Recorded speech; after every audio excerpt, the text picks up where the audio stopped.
Everybody, welcome to the special segment of the BORICUABC2 show. I am your host, Phil Cancel. Good morning, everybody. The title of the show is really simple. It's January 6th.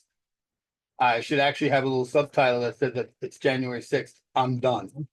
That would make it a little bit more amicable. This is going to be another one of my op-ed pieces. If you're not into op-eds, just click by.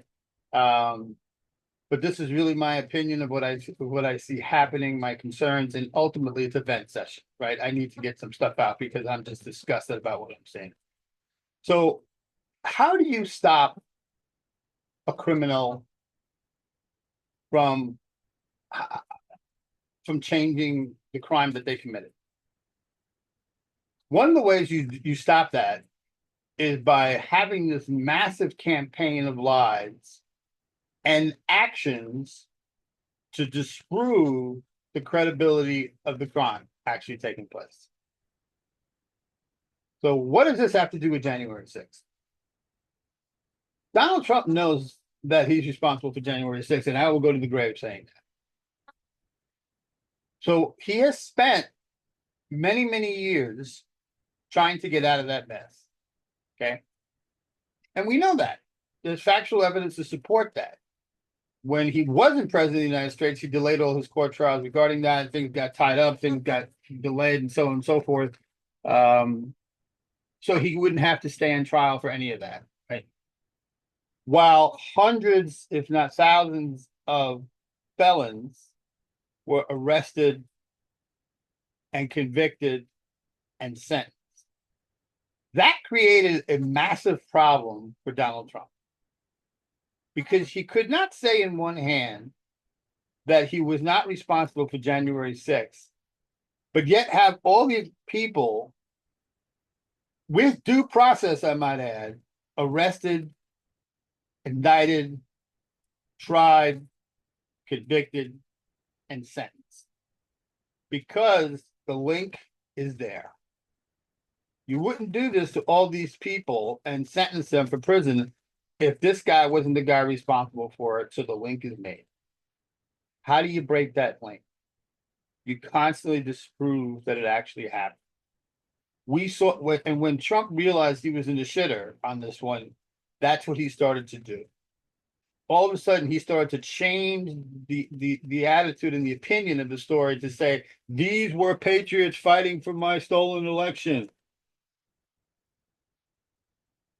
That's the first sign. Because right there, to me, that's a guilty plea.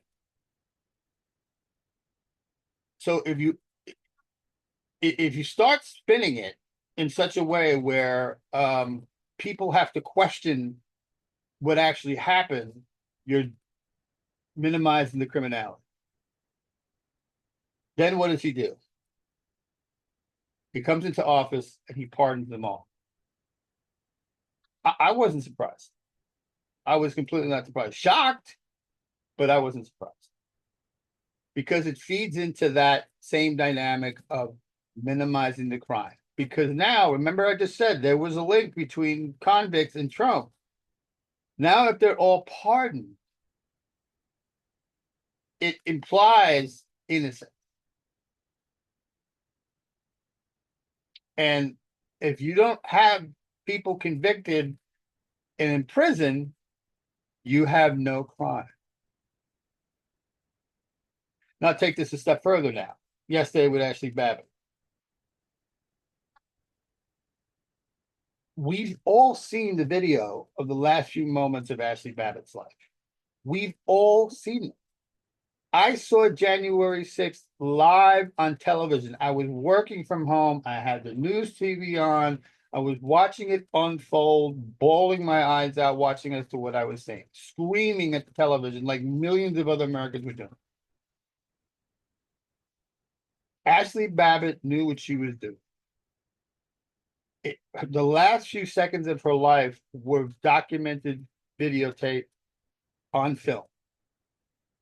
It has been analyzed 8 trillion times. There is no evidence to suggest that she was being peaceful. There's no evidence to suggest she was trying to do something nice. She was trying to break into the congressman room where they were at all hunkered down. I don't know what she was going to intend to do once she got inside there, but she had been threatened that if they penetrate that wall, they will be shot at. So now Trump goes to the next level and says that wasn't cool. He wants the cop charged for murder. Okay. And now he gets his DOJ to award her $5 million. Again, he wants to claim that this is not his fault.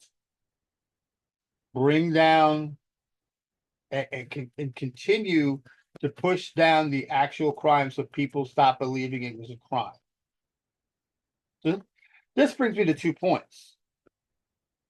Number one, it sends a frightening message to the United States. And that message is treason is now legal. Violent treason is now legal.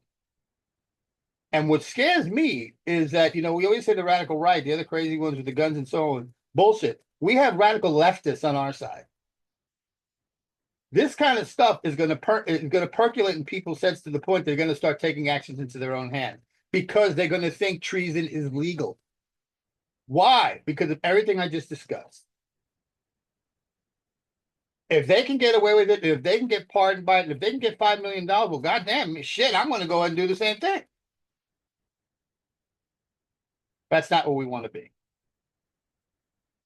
The second thing too, and this one I find I'm running this around in my head, is why is Trump doing this and why is he doing it now? To me, it's almost as if he knows he's on borrowed time. And he knows that he's got to protect himself at all costs because he could be outed, he could be 25th Amendment, he could be taken over by the military. And if any of those things happen, he is going to jail for good. And he knows that.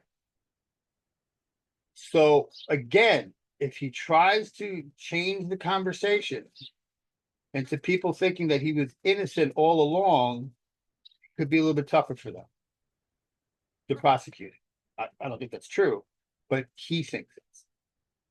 So I'm questioning why he's doing it. If he's all so powerful and all so mighty and nothing affects him, why would you spend so much time and money doing this?